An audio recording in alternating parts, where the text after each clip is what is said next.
गुरुर्ब्रह्मा गुरुर्विष्णू गुरुर्देव महेश्वरः गुरुः साक्षात् परब्रह्म तस्मै श्री गुरुवे नमः. अखंडमंडलाकारं व्याप्तं येन चराचरं तत्पदं दर्शितं येन तस्मै श्री गुरुवे नमः. अज्ञानतिमिरान्धस्य ज्ञानाञ्जनशलाकया चक्षुरुन्मीलितं येन तस्मै श्री गुरुवे नमः. त्रैमूर्तिराजा गुरुतोजी माझा कृष्णातिरिवास करो निवोजा. सुभक्त तेथे करीती आनंदा ते सूर स्वर्गी पाहती विनोदा. सद्गुरुनाथ महाराज की जय. अवधूत चिंतन श्री गुरुदेव दत्त. आत्तापर्यंत आपण 3 अध्याय बघितले श्री गुरुचरित्राचे. आज आपण 4थ्या अध्यायावर कॉन्सन्ट्रेट करणार आहोत. श्री गणेशाय नमः. ऐसी शिष्याची विनंती ऐकून सिद्ध काय बोलती. साधू साधू तुझी भक्ती प्रीती पावो गुरुचरणी. ऐक शिष्य चुडामणी. धन्य तुझी वाणी आठवत असे तुझ्या प्रश्नी आधी मध्यावसानक. प्रश्न केला बरवानिका सांगेन आता तुझा विवेक. त्रि ऋषींचा पूर्वका सृष्टीपासून सकळ. पूर्वी सृष्टी नव्हती काही जलमय होते सर्वही आपो नारायण म्हणून. पाही वेद बोलती याची कारणे. उदक आपो नारायण सर्वा ठाई वास पूर्ण. बुद्धी संभव प्रपंच गुण हिरण्यगर्भ अंड निर्मिले. तेची ब्रह्मांड नाम जाहले. रजो गुणे ब्रह्मयासी निर्मिले. हिरण्यगर्भ नाम पावले. देवतावर्ष एक होते तेची ब्रह्मांड देखा. फुटोनी शकले झाली ऐका एक शकल. भूमिका होनी ठेली शकले दोन्ही. ब्रह्मा तेथे उपजोन रचिले 14 भुवन. 10 दिशा मानस वचन काळ काम क्रोधादी सकळ. सृष्टी रचावयासी सप्तपुत्र उपजवी मानसी. नामे सांगेन परियेसी 7 जण ब्रह्मपुत्र. मरीची अत्रि अंगिरस पुलस्त्य पुलह क्रतु वसिष्ठ. सप्तपुत्र जाहले देक सृष्टी करता ब्रह्मा जाण. तर हे बघा कसं सुरुवात केली त्याने. नामधारकाने प्रश्न केला सिद्धाला की मला पुढची कथा जी काय आहे अनुसूया मातेची आणि अत्रि ऋषींची तू कथन कर. मग त्याने त्याला आश्वासन दिलं की आता मी पुढची कथा सांगतो ती ऐक. मग कोण होते अत्रि ऋषी. कोणापासून त्यांचा जन्म झाला हा प्रश्न आलाच आपोआप. मग त्यांनी सुरुवात कधी केली जेव्हा पूर्वी सृष्टी नव्हती. सगळं आपोमय. आपोमय म्हणजे पूर्ण फक्त जलच होतं. पाणीच पसरलेलं होतं.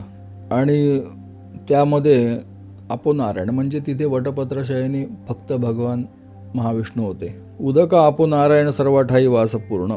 बुद्धी संभव प्रपंच गुण हिरण्यगर्भ अंड निर्मिले. त्याने एक हिरण्यगर्भ अंड असं बनवलं. ते जी ब्रह्मांड नाम झाले त्यालाच आपण ब्रह्मांड म्हणतो. रजोगुणे ब्रह्मयासी निर्मिले. हिरण्यगर्भ नाम पावले. त्याच्यातून ब्रह्माला जन्माला घातलं. रजोगुणाचा जो अधिपती तो ब्रह्मदेव. सत्व रजतममध्ये आपल्याला माहिती आहे असं आपण गृहीत धरले बरं का रजोगुण काय आहे ते. ते जी ब्रह्मांड नाम जाहले. रजोगुणे ब्रह्मयासी निर्मले. हिरण्यगर्भ नाम पावले. देवता वर्ष एक होते. तेची ब्रह्मांड देखा फुटोने शकली झाले ऐका एक शकल. भूमिका होनी ठेली शकले दोन्ही. त्या अंड्याची 2 भाग झाले. एकाची भूमी झाली. अशा प्रकारची 2 शकले झाली त्या अंड्याची. ब्रह्मा तेथे उपजून रचिले 14 भुवन. 10 दिशा मानस वचन काळ काम क्रोधादी सकळ. ह्याचा आपण पहिल्या अध्यायात आणि दुसऱ्या अध्यायात थोडा विचार बघितला. पहिल्यापेक्षा दुसऱ्या अध्यायात बघितलं जिथे कलियुगाने प्रश्न केला होता ब्रह्मयाला. त्यावेळेला आपण हा भाग थोडा बघितला आहे की जेव्हा महाविष्णूंच्या नाभीतून ब्रह्मदेवाचा जन्म झाला आणि त्यांनी ब्रह्मदेवाला आज्ञा केली की सृष्टीची रचना कर. त्यावेळेला ब्रह्मदेव म्हणाले की मला हे ज्ञान नाही. तेव्हा त्यांनी त्यांच्याकडे वेद दिले आणि सांगितले हे वेद वाच आणि सृष्टीची रचना कर. त्यावेळेला ह्याचा थोडाफार आपण विचार ऐकलेला आहे. तर तशा प्रकारे त्यांनी सृष्टीची रचना केली आणि ती रचना करण्यासाठी त्यांनी 7 पुत्रांची निर्मिती केली. जन्माला घातले. ते 7 पुत्र कोण तर ते सप्तर्षी. पहिले मरीची, मग अत्रि, मग अंगिरस, मग पुलस्त्य, मग पुलह, मग क्रतु आणि मग वसिष्ठ असे 7 पुत्रांना त्यांनी जन्माला घातलं. 7 ब्रह्मपुत्रांमधील अत्रि. तेथून पीठ गुरुसंतती सांगेन ऐका एकचित्ती सौभाग्य नामधारका. त्या सप्तपुत्रांमधलेच अत्री एक आहेत आणि तिथूनच आपली गुरुपीठाची निर्मिती झाली. अत्री ऋषींची भार्या नाम तिचा अनसूया पतिव्रता शिरोमणीया जगदंबा तेची जाणा. तिचे सौंदर्य लक्षण वर्णू शके ऐसा कोण. जिचा पुत्र चंद्र आपण तिचे रूप काय सांगू. ती जगदंबा साक्षात आहे तेव्हा तिच्या सौंदर्याचं वर्णन करू शकेल असा कोणी अजून तरी तयार झाला नाही, जन्माला आला नाही. जिचा पुत्र चंद्र आपण, चंद्राची उपमा दिली जाते सौंदर्याचं वर्णन करताना. तर जिचा पुत्र चंद्र आहे तिच्या सौंदर्याचं आपण काय वर्णन करावं. पतिसेवा करी बहुत समस्त सुरवर भयाभीत स्वर्ग ऐश्वर्य घेईल त्वरित म्हणून चिंतिती मानसी. इंद्रादी सुरवर मिळून त्रयमूर्तीपासी जाऊनी विनेविताती प्रकाशोनी आचार अत्री ऋषीचा. बघा, प्रत्येक अवतार कथेची सुरुवात आहे ना, ही कुठल्या तरी एका परीक्षेने केली गेलेली आहे. का झालं, काही वेळ जात नव्हता म्हणून काही जन्माला घातलं का, तर तसं नाही आहे. काही गोष्टी घडल्या पाहिजेत, काही गोष्टींचे आचार विचार हे प्रत्येक मनात रुजले पाहिजेत, तरच त्यांचा इम्पॅक्ट होत असतो. ज्याला काही पूर्वपीठिका नाही, असं काहीतरी उगाचच घडत गेलं तर ते आपल्याला विसरायला होईल उद्या. तर पतिव्रता ही गोष्ट जी आहे हिचा कुठल्याही एका साईडने अतिरेक आपण करून घेऊ नये. पतिव्रतेचा आचार समजून घ्यायचा असेल तर दत्त महात्म्य वाचावं. कलियुगात आजकाल पतिव्रता होतच नाहीत वगैरे काही गोष्टी लोक बोलतात, तो मूर्खपणा आहे. आणि पतिव्रता म्हणून सिद्ध करण्यासाठी केलेला अतिरेकही मूर्खपणाच आहे. त्यामुळे पतिव्रता म्हणजे काय हे समजून सांगण्यासाठी पानं खर्च केली आणि नळी फुंकली सोनारे असं पण व्हायला नको. पण काय आहे पतिव्रता, जिच्यामुळे इंद्रादी देवतांना असं वाटलं की आपला अधिकार जाऊ शकतो. तर विषय असा आहे ना की ती पतिव्रता असो नाही तर इतर काही असो, तुम्ही जरी उद्या मंत्रशक्तीचा खूप वापर केलात, खूप जप केलात आणि तुमची ताकद वाढवली तर तुमची परीक्षा घ्यायला देवता आणि दैत्य सगळेच येणार. कुठल्याही एका गोष्टीचा अतिरेक हा चांगलं किंवा वाईट काहीतरी एक घडवतो. तर पातिव्रत्याचा अतिरेक म्हणजे काय, तर सगळं चांगलं असताना, छान असताना पतीच्या प्रती आदर ठेवणं आणि त्याला पातिव्रत्य म्हणणं हे सध्या कुठेही बघायला मिळेल. पण पतिव्रतेचे आचार हे ज्या प्रकारे शास्त्रपुराणात वर्णिले आहेत त्याप्रमाणे त्याचा अवलंब करणं.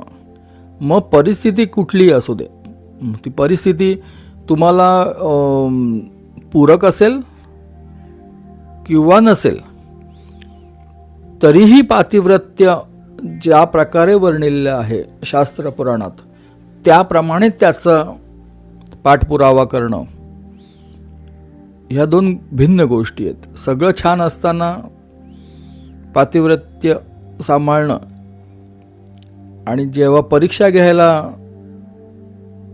किंवा परीक्षेची वेळ येते त्यावेळेलाही पातिव्रत्य सांभाळणं कठीण असतं. नुसतं पातिव्रत्य नाही, असे उद्या कुठल्याही बाबतीतले जेव्हा परीक्षेची वेळ येते त्यावेळेला तुम्ही अगदी एखादा माणूस, एखादा आपण पुरुष धरूया, तो एखादा माणूस तुम्हाला सत्याच्या मार्गावरनं चाललेला आहे, आत्तापर्यंत आलेली सगळी आव्हानं त्याने सत्याच्या मार्गावर चालून केली आहे. म्हणून परीक्षा घ्यायची जेव्हा वेळ येते तेव्हा अशी काही घटना घडते जी सत्याच्या मार्गावरून चालून जर तो करायला गेला त्याच्या जीविताची सुद्धा शाश्वती नसते, त्याच्या आप्तजनांच्या जीविताची पण शाश्वती नसते. आणि तरी देखील तो त्याच्यावरनं चालत गेला तर तो संत पुरुष होतो. पण सहसा 100 99 तिथेच गळतात. परीक्षा घेणारी शक्ती कोण आहे त्यावर हे सगळं अवलंबून असतं. हा एवढा सगळा खटाटोप मी का करतोय, तर तुम्हाला परीक्षा म्हणजे काय हे कळावं म्हणून भगवान शंकराने सुद्धा जे काही परीक्षा घेतलेली आहे ते आपण शिवलीलामृतात वाचतो. अत्यंत कठोर आणि अत्यंत टोकाच्या परीक्षा घेतल्या गेल्या आहेत. उगाचच त्या प्रकारचं पद प्राप्त होत नसतं. ते काय देव आहेत ना म्हणून त्यांना झालं, आम्हाला काय, आम्ही साधी माणसं आहोत, आम्हाला दररोजच्या चिंतांमधूनच वेळ मिळत नाही, आम्ही आमचा दिवस कसा जातो, आमचे पैसे कसे वाढतात, आमचं घर खर्च कसा चालतो तुम्हाला कुठे माहिती आहे. तुम्ही मोठ्या मोठ्या गोष्टी सांगणार रात्री अनसूया मातेच्या आणि पातिव्रत्याच्या. शक्य आहे का? आमचा नवरा दारू पिऊन घरी येतो, कसलं पातिव्रत्य सांभाळणार. हे आपण आहोत. आपण आपल्या लेवलने ना अत्री ऋषी अनुसूया माता वगैरे हा विचार करायला जायचा नाही बरं का. समाजात इतरत्र काय चाललं आहे, स्त्रियांवर केवढे अत्याचार होतात, हे सगळं बाजूला ठेवायचं. हे सगळं बाजूला ठेवलं तरच तुम्हाला हा विषय समजून येणार आहे. तुम्ही प्रत्येक गोष्टीला जर क्वेश्चन मार्क मारायला लागलात ना तर तुम्ही काहीच वाचू नका. तुमचं जसं चाललं आहे तसं तुम्ही ढकलत राहा. असं इंद्र म्हणे स्वामिया. आता इंद्र गेल्या. इंद्राला वाटलं आपलं इंद्रपद म्हणजे तो देवांचा राजा नाही का.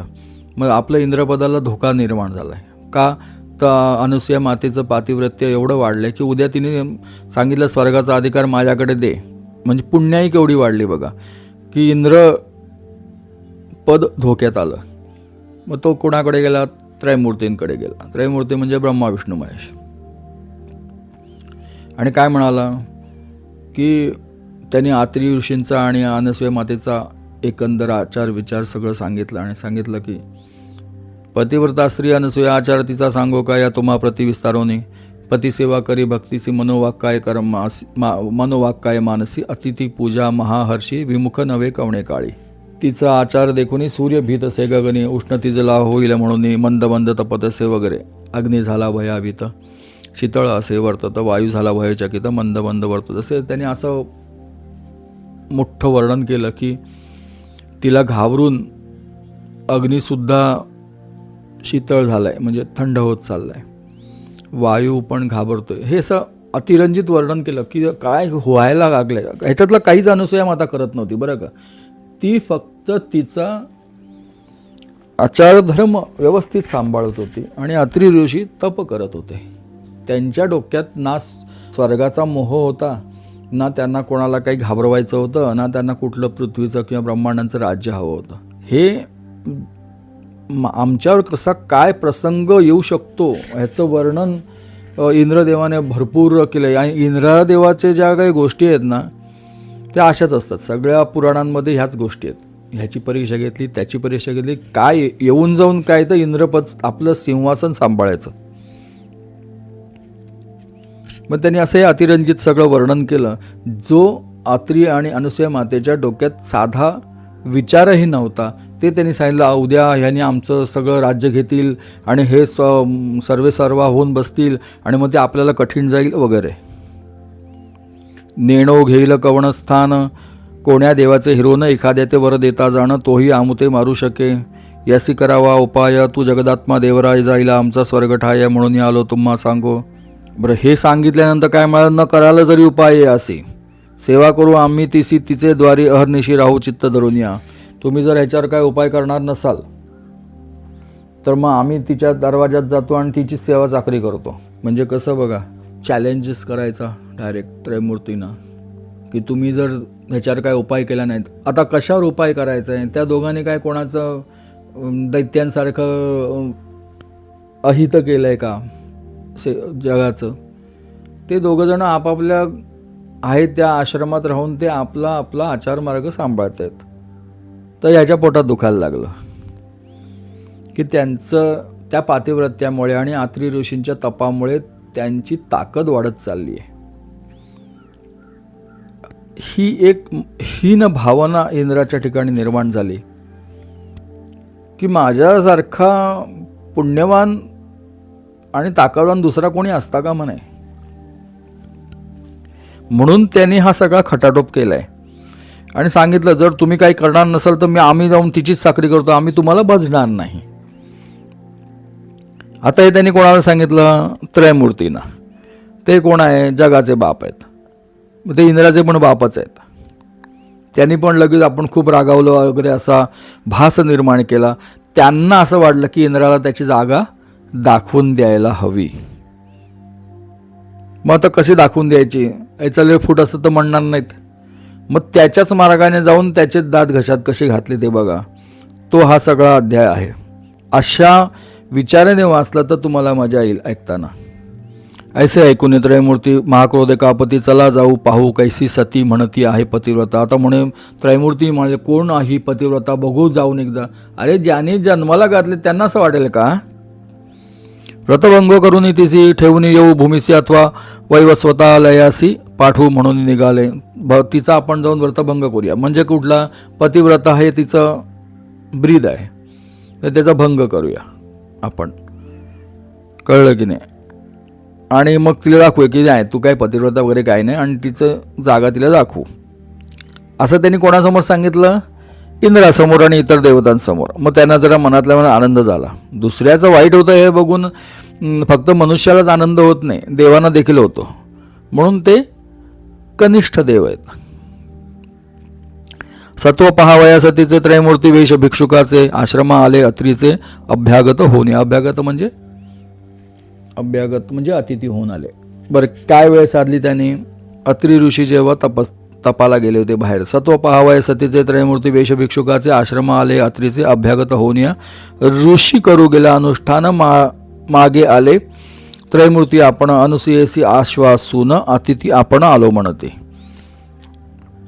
अत्री ऋषी जेव्हा तपाला गेले होते त्याच वेळेला ते घरी आले. क्षुदे बहुपिडोन आम्ही आलो ब्राह्मण, त्वरित द्यावे सती अन्न अथवा जाऊ आणि कठाया.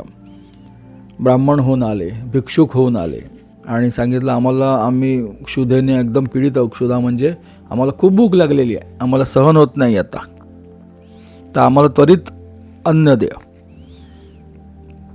आम्ही असं ऐकलंय की तुमच्या आश्रमातून कोणीही विनमुख जात नाही.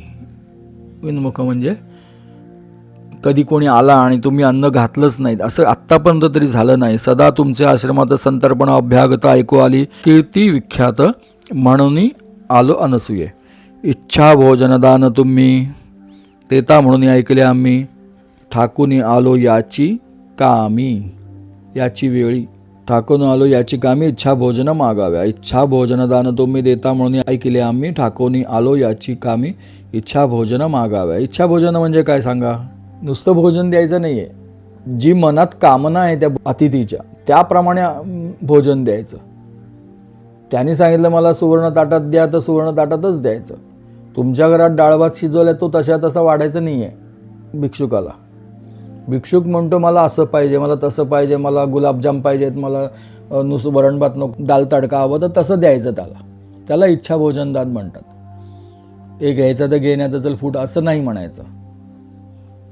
असं म्हणणारी खूप आहेत, त्यांच्या कथा निर्माण होत नाहीत. लक्षात येते का बघा. तर अत्री अनुसूयेचं घर असं होतं की समोरचा अतिथी जे मागेल त्याप्रमाणे ते भोजनदान देऊ शकत होते. हे त्यांचं तपसामर्थ्य होतं. इतके ऐकून अनसूया नमन केले तत्क्षणी या बैसाकार करून या क्षालन केले चरण त्यांचे. तिने त्यांना बैसण्यासाठी अर्घपाद्यादी दिलं, त्यांचं पाद्यपूजा केली. अर्घपाद्य देऊन यांची गंधाक्षता पुष्पेशी सवेच म्हणत असे हर्षी आरोगण सारीचे. अतिथी म्हणे त्यावेळी करून आलो आंघोळी.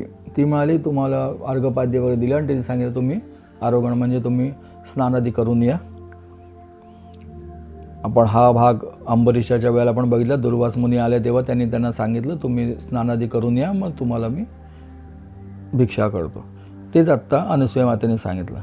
अतिथी म्हणे त्यावेळी करून आलो आंघोळी, ऋषी येता बहुता वेळी त्वरित आम्हा भोजन द्यावे. ती म्हणाली की तुम्ही आंघोळ वगैरे करून या, तोपर्यंत अत्री ऋषी पण येतील, मग एकत्र तुम्ही बसा. तर नाही म्हणाले, ऋषींना याला उशीर होईल आणि आम्ही आंघोळ वगैरे सगळं करून आलो. पटापटा जेवायला वाढायचं.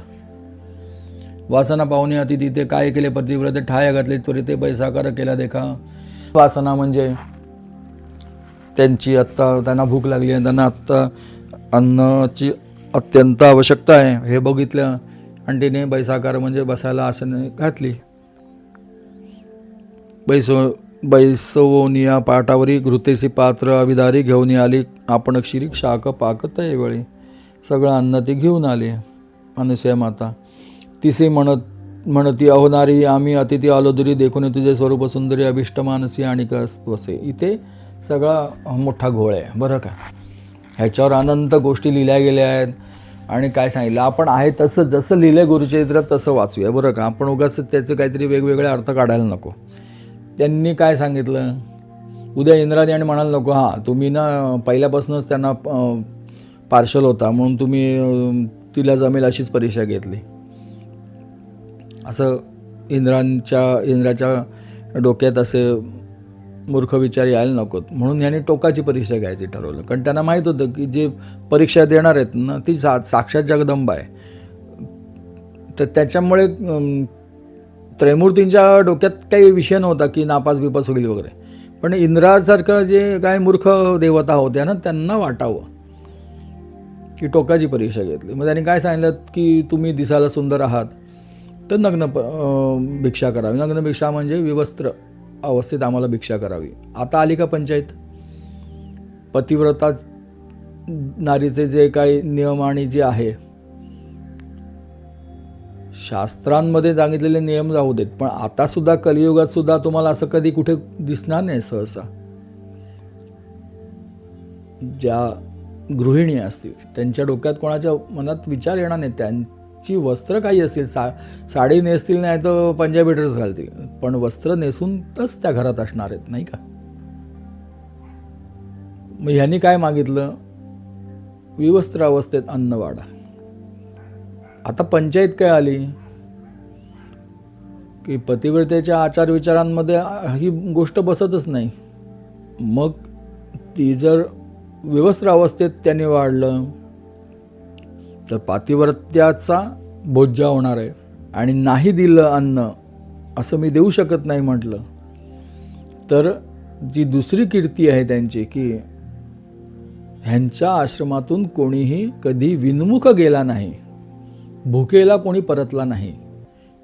त्या ती कीर्ती जी आहे त्यांनी कमावलेली त्याची परीक्षा होणार. कुठल्या तरी एका इकडे आड तिकडे विहीर अशी परिस्थिती केली, विवस्त्रपणे दिलं अन्न, तर मग तू पतिव्रता कसली, जिने पूर्ण पतीला स्वतःला वाहून घेतलेले आहे. पतीशिवाय जी इतर कुणाही परपुरुषासमोर विवस्त्र होत नाही ती पतिव्रता. इथे तर हे बाहेरच्या अतिथी मंडळात तू विवस्त्र होऊन आम्हाला अन्नदान दे.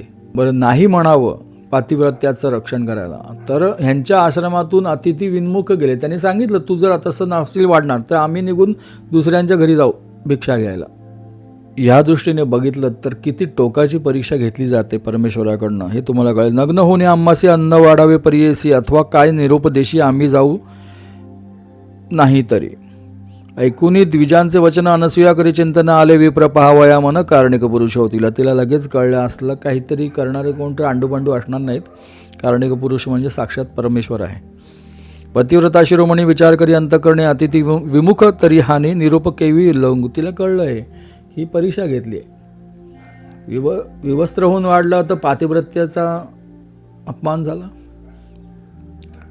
आणि नाही वाढणार म्हटलं आणि हे म्हणाले आम्ही घेऊ तर असंच घेऊ अन्न, आणि जर देणार नसेल तर आम्ही निघून जातो. मग विमुख होऊन गेले, तसेच गेले, भिक्षा न घेता गेले. तर ती जी आपण आत्तापर्यंत सांभाळलेलं ब्रीद आहे आपलं ते गेलं. माझे मन असे निर्मळ काय करील, मनमत कळ पतीचे असे तपफळ तारील मज म्हणत असे. तिने अत्री ऋषींवर विश्वास ठेवला आणि आपल्या पातिव्रत्यावर विश्वास ठेवला. आणि तिने काय केलं, ऐसे विचारोने मानसी तथास्तु म्हणे तयासी भोजन करावे स्वस्थ चित्तेसी नग्न वाढीन म्हणत असे. तिने म्हणाले अगदी शांतपणे बसा, मी तुम्हाला जशी हवी तशी भिक्षा वाढते. पाकस्थाना जाऊन आपण चिंतन करी पतीचे चरण, वस्त्र फेडून नग्न म्हणे अतिथी बाळ माझे. इथे सगळा मोठा खेळ जगदंबेने केला. कोण आहे जगदंबा? साक्षात माया आहे. ती मायेची परीक्षा घ्यायला गेले त्रैमूर्ती. सगळं ब्रह्मांड संपूर्ण सृष्टी मायेच्या अधीन आहे आणि त्या मायेचीच परीक्षा घ्यायला गेले. तिच्या दृष्टीने हे यत्किंचित आहे. ह्याला तिने काय करावं, त्यांनी आपल्या पतीच्या चरणांचं ध्यान केलं. म्हणाले, हे जे अतिथी आले आहेत ही माझी बाळं आहेत. बाळ म्हणजे लहान बाळ आहेत ही, असं विचार तिने केला मनात. कोणी केला? साक्षात जगदंबेने. आहोतच आपण सगळी तिची बाळं. ब्रह्मा विष्णू महेशांना पण जन्माला तिनेच घातलंय ना. नग्न होऊनी सती देखा, घेऊन आली अन्नोदका, तव तेची झाले बाळका, ठायाम पुढे लोळती. तिने नुसता मानसिक पण केलं की माझ्यासमोर आलेले हे जे तिघे अतिथी आहेत ही माझी बाळं आहेत. काही ठिकाणी असं वर्णन पण आहे की तिने पतिचरणांचं जे तीर्थ ती घ्यायची, ती अत्री ऋषींचे पाद्यपूजा करायची आणि तेच तीर्थ म्हणून ती प्राशन करायची. त्यातलं ठेवलेलं तीर्थ तिने हातात घेतलं आणि त्या 3 अतिथींवर शिंपडलं, असं काही ग्रंथांमध्ये वर्णन आहे. मनात विचार काय केला? अतिथी माझी बाळं आहेत आणि ते चरण तीर्थ अत्री ऋषींचं तिने शिंपडल्यावर ती साक्षात 3 बाळं झाली, असंही वर्णन आहे. हे असं करायची आवश्यकता आहे का? तर नाही. तुम्ही जितक्या स्ट्रॉंगली ते चिंतन कराल तर तुमची लेवल ती असायला पाहिजे. ही तर साक्षात जगदंबा आहे, पण आपण 4 साधी माणसं असलो आणि आपण उपासना मार्गात तशा प्रकारची उपासना केलेली असेल, आपलं तपसामर्थ्य वाढलेलं असेल, तर नुसत्या आपल्या चिंतनाने सुद्धा आपण गोष्टी घडवू शकतो. हे यातनं शिकायचं आहे. पाकस्थाना जाऊनी आपण चिंतन करी पतीचे चरण, वस्त्र फेडूनी नग्न म्हणे अतिथी बाळ माझे, नग्न होऊनी सती देखा, घेऊन आली अन्नोदका, तव तेची झाले बाळका, ठायाम पुढे लोळती. त्या 3 अतिथींची लहान छोटी 3 बाळं झाले. बाळे देखून अनुसूया भयचकित होऊन पुनरपी वस्त्रे नेसून आली त्या बाळकांजवळ. लहान बाळांसाठी माता जेव्हा त्यांना स्तनपान करवते त्यावेळेला ती विवस्त्र असते. एक पती आणि नंतर बाळ, ह्या 2च गोष्टींसमोर, या 2च आपण काय म्हणू व्यक्तिविशेषांसमोर ती विवस्त्र असू शकते. पती तर नव्हते, ते तप करण्यासाठी गेले होते. मग आता कोण राहिलं? बाळ. त्यावेळेपर्यंत त्यांना बाळ झालेलं नव्हतं. त्यामुळे आईसाहेबांनी काय केलं? हे अतिथीच माझी बाळ आहेत असं म्हटलं आणि पतीच्या चरणांचं चिंतन केलं. त्या क्षणाला ह्या त्रयमूर्तीची 3 छोटी बाळं झाली आणि ती रुदन करू लागली, असं वर्णन दत्तप्रबोधात आहे. अतिशय आपला पण गळा दाटून येईल असं ते वर्णन दत्तप्रबोधात आहे. तर त्यांना ती छोटी बाळं झाली म्हटल्याबरोबर तिने लगेच परत आपली वस्त्र ती नेसली आणि आली त्या बाळकांजवळी. रुदन करती 3 बाळं, अनुसूया राहावी वेळोवेळ, क्षुधार्थ झाली केवळ म्हणून कडेये घेत असे. आता एवढी छोटी बाळं झाल्यानंतर त्यांना काय वरणभात वाढायचा का? तिने एक करून त्यांना आपल्या स्तनांना लावलं आणि तिने त्यांना स्तनपान करवलं. पाहे पा नवल काय घडले, त्रयमूर्तीची झाली बाळे, स्तनपान मात्रे तोषले तपफळ ऐसे पतिव्रतेचे. वेगळं काही नाही घडलं याच्यामध्ये. जगदंबाच आहे ना ती. तिनेच सगळी सृष्टी निर्माण केली, तिनेच ब्रह्मा विष्णू महेशांना जन्माला घातलंय. काही वेगळं नाही झालं, ते तसंच होतं. इनफॅक्ट जेव्हा इंद्रादी कनिष्ठ देवता त्रयमूर्तींकडे आल्या तेव्हा खरे तर त्रयमूर्ती त्यांच्यावर तापले होते की साक्षात आईसाहेबांना तुम्ही चॅलेंज करताय म्हणून. परंतु त्यांनाही त्यांचं ब्रीद आहे ते सांभाळावं लागतं, म्हणून त्यांनी हा सगळा खेळ करवला आणि जगदंबेच्या कुशीतनंच ते परत त्यांनी स्तनपान करून त्यांनी वेगळं काहीच केलं नाही. तिनेच त्यांना जन्माला घातलं होतं.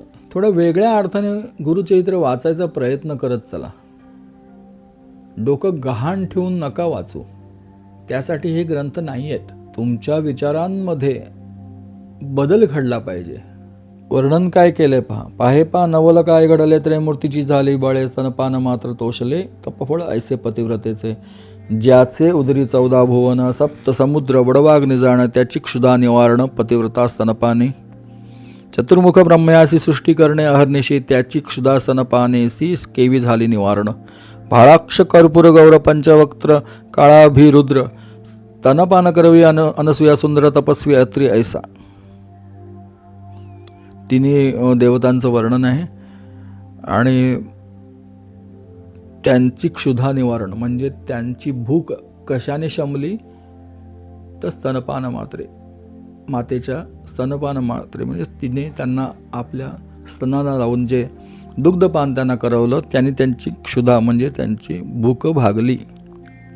त्यांनीच भूक भागणार आहे, वेगळं काहीच नाही घडलंय, हे असंच आहे. अनसूया अत्री रमणी नव्हती ऐशी कोणी, त्रयमूर्तीची झाली जननी, ख्याती झाली त्रिभुवनात. कडिये घेऊन बाळकांसी खेळवी तसे, तिघांसी घालोनिया पाळण्यासी पर्यंते गायतये वेळी. मग त्यांचं स्तनपान झाल्यानंतर त्यांना कडेवर घेऊन एकेकाला ती वेगवेगळं खेळवायला लागले. तिने पाळणा तयार केला, तिथे त्यांना घातले आणि ती पर्यंदे म्हणजे त्यांना झोपवण्यासाठी ती गाऊ लागली. काय गायलं तिने? पर्यंदे गाय नाना परी, उपनिषदार्थ अति कुसरी, अति उल्हासे सप्तस्वरी, संभोगितसे त्रिमूर्तीसी. उपनिषदातली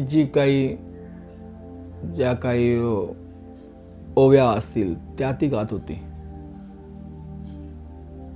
परत एकदा बघा, ती कोण आहे? जगदंबा, जगज्जननी आईसाहेब आहेत त्या हिंदी सिनेमातली गाणी म्हणत नव्हत्या की मराठी सिनेमातली. उपनिषद, वेद ह्याच्यातल्या ज्या काही रुच्या आहेत त्या गात होत्या. म्हणजे त्यांची काय लेवल असेल तुम्ही नुसती कल्पना करा. नुसतं विचार करून बघा, तुम्हाला खूप वेळ तुमचं ध्यान लागेल की आपण काय वाचतोय. हा किती प्रचंड वैभवाचा असा प्रसंग आहे की आपण साक्षात ते अनुभवतोय असा भाव निर्माण होईल. अतिउल्हासे सप्तस्वरी, संभोगित असे त्रिमूर्तीचे. अतिउल्हासे सप्तस्वरी, त्यांना सुरांचंही ज्ञान होतं. इतुके होता तये वेळी, माध्यान्ह वेळ अतिथी काळी, अत्रि ऋषी अति निर्मळी, आला आपुले आश्रमा. आता हा नाटकाचा दुसरा भाग बरं काय. अत्रि ऋषी कोण होते? ज्यांच्यापासून गुरुपीठ संतती म्हणजे गुरुपीठाची निर्मिती झाली. ब्रह्मदेवाने जे सप्तपुत्र उपजविले त्यात अत्रि ऋषी. ते कोण होते? त्यांना माहीत नसेल का काय चाललंय ते? ज्यांना त्रैलोक्याचं ज्ञान होतं, जे सर्वज्ञ आहेत, त्यांच्यापासून हे लपलं असेल का? तर माध्यान्ह वेळ अतिथी काळी, अत्रि ऋषी अति निर्मळी, आला आपुले आश्रमा. माध्यान्ह वेळ तप करून ती जेवणाची वेळ होती म्हणून जेवणासाठी ते घरी आले. खरा मजे अवलोकिता तवे देखली, अनसूया गाता कैची बाळे ऐसे म्हणता, पुसत असे स्त्रीसी. लहान बाळं कोणाची आहेत म्हणून त्याने आपल्या पत्नीला विचारला. तिने सांगितलेला वृत्तांत ऋषी ज्ञानी असे पाहत त्रयमूर्ती हेची म्हणत नमस्कार करीत असे. त्यांना कळलं, आधी विचारलं ही बाळ कोणाची, आणि मग त्यांनी बघितले आणि त्यांना अनुसूयेने जेव्हा सगळं सांगितलं, अनुसूया मातेने जेव्हा सगळं सांगितलं तेव्हा त्यांना कळलं की हे त्रयमूर्ती आहेत साक्षात. त्यांनी काय केला? नमस्कार केला. टाळी दिली नाही पत्नीच्या हातावर, कसे त्रयमूर्ती जिरिरोली म्हणून. त्यांना लक्षात आलं हे आपले मायबाप आहेत आणि त्यांनी नमस्कार केला. नमस्कारिता अत्रिदेका संतोष विष्णू वृषनायका, आनंद झाला चतुर्मुखा, प्रसन्न झाले त्यावेळी. त्यांनी नमस्कार केल्याबरोबर त्रयमूर्तींना आनंद झाला. बाळ राहिले पाळणेसीत, निजमूर्ती ठाकले सन्मुखीसी, साधू साधू अत्रि ऋषी अनसूया सत्य प्रतिव्रता. ती बाळ तशीच राहिली पाळण्यामध्ये आणि हे तिघं आपल्या मूळ रूपात पण नंतर आले. साधू साधू अत्रि ऋषी याचा अर्थ वाहवा झाली चारी लोकातून. तुष्टलो तुझे भक्तीसी माग मनी वरजो इच्छिसी अत्री म्हणे सतीसी जे वांछिसी माग आता. अनुसया म्हणे ऋषीसी प्राणेश्वरा तुची होसी देव पातले तुमच्या भक्तीसी पुत्र मागा तुम्ही आता. हे मी सांगायची गरज आहे असं नाही वाटत मला. त्रैमूर्तींना बघून त्यांनी अनुसया मातेला सांगितलं तुझ्या मनात काय तुझी इच्छा आहे ती माग. तेव्हा माता म्हणाली प्राणेश्वरा तुची होसी देव पातले तुमच्या भक्तीसी तुमच्या भक्तीमुळे हे घडलेलं आहे तर तुम्ही पुत्र मागा. आपल्याला अजूनही पुत्र नाही आहे. तिघे बाळक माझे घरी राहावे माझे पुत्रापरी हेची मागतो निर्धारी त्रयमूर्ती आपणा एकरूप ऐसे वचन ऐकून वर दिदला मूर्ती तिन्ही राहती बाळके म्हणून आपण गेले निजालयासी. हे सगळं खेळ होता हो. ते असंच होणार होतं. फक्त ते इंद्रादी देव होते केवढीशी झाली असतील ना त्यांचे चेहरे. त्यावेळेला आरसे होते की नाही माहीत नाही. तर आरशासमोर उभे केले असते तर काळ्या ठिक्कर दिसले असते. तिघे बाळक माझे घरी राहावे माझे पुत्रापरी ह्याची मागितो निर्धारी त्रयमूर्ती आपणा एक रूप ऐसे वचन ऐकून वरद दिला मूर्ती तिन्ही राहती बाळके म्हणून आपण गेले निजालयासी. त्रिमूर्ती राहिले त्यांचे घरी. अनुसूया पोशी बाळका परी नामे ठेवली प्रीती करे त्रिवर्गांची परियेसा. ती 3 बाळकं जी झाली होती ती तशीच त्यांच्या घरी राहिली. ब्रह्मामूर्ती चंद्र झाला मग त्यांची तिघांची नावं त्यांनी ठेवली. ब्रह्मदेवाचं नाव चंद्र, विष्णुमूर्ती दत्त केवळा साक्षात दत्त महाराज, अवधूत चिंतन श्री गुरुदेव दत्त. गुरुदेव दत्त ब्रह्मदेव चंद्र नावाने त्याचे नामाभिधान झाले. दत्त महाराज म्हणजेच विष्णुमूर्ती. ईश्वर तो दुर्वास नाम पावला तिघे पुत्र अनसूयेचे. दुर्वास आणि चंद्र देखा उभे राहूने माते सन्मुखा निरोप मागती कौतुका जाऊ तपा निजस्थाना. दुर्वास ऋषीच होते आणि चंद्र म्हणाले आम्हाला आमच्या स्थानांना जाऊ दे माते. आणि दुर्वास म्हणे जननी आम्ही ऋषी अनुष्ठाने जाऊ तीर्थे आचरुनी म्हणून निरोप घेतला. चंद्र म्हणे अहो माते निरोप द्यावा आम्हा त्वरिते. चंद्रमंडळी वास माते नित्य दर्शन तुमचे चरणी. साक्षात चंद्र ज्यांच्या पोटी जन्माला आलं अशी ती अनुसूया माता साक्षात जगदंबा.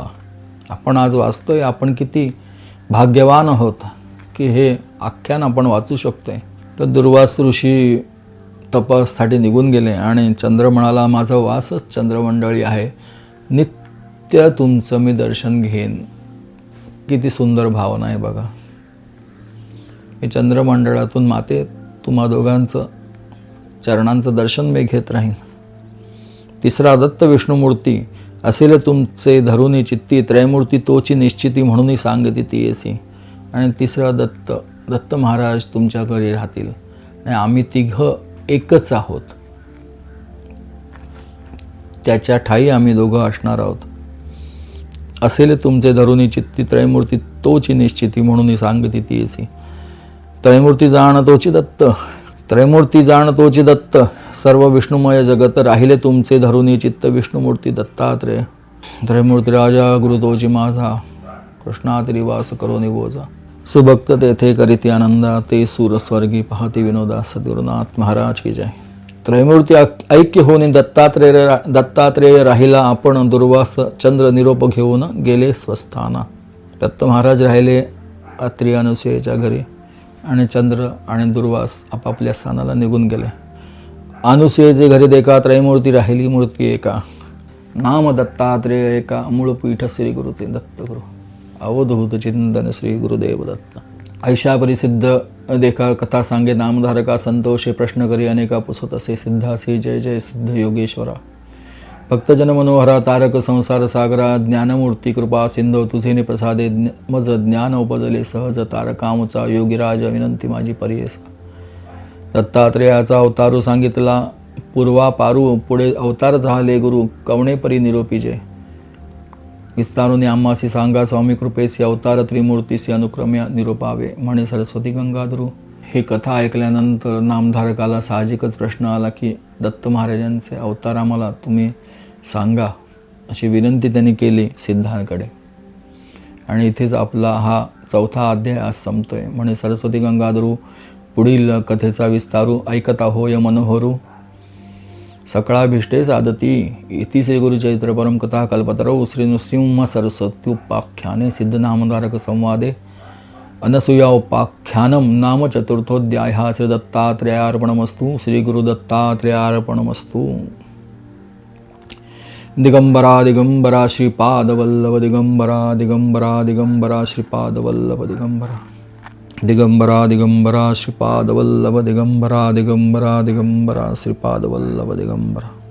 दत्तात्रेय हरे कृष्ण उन्मत्तानंददायक दिगंबर मुने बाल पिशाच ज्ञानसागरा वाराणसी पुरस्नाय कोल्हापुर जपादरः माहुरीपुर भैक्षासी सर्पशायी दिगंबरः अवधूत चिंदन श्री गुरुदेव दत्त भक्तवत्सल भक्ताभिमानी राजाधिराज योगिराज परब्रह्म सद्गुरु श्री स्वामी समर्थ महाराज की जय। इथे आपला 4था अध्याय संपला। पुढच्या व्हिडिओमध्ये 5वा अध्याय बघू। श्री गुरुदेव दत्त।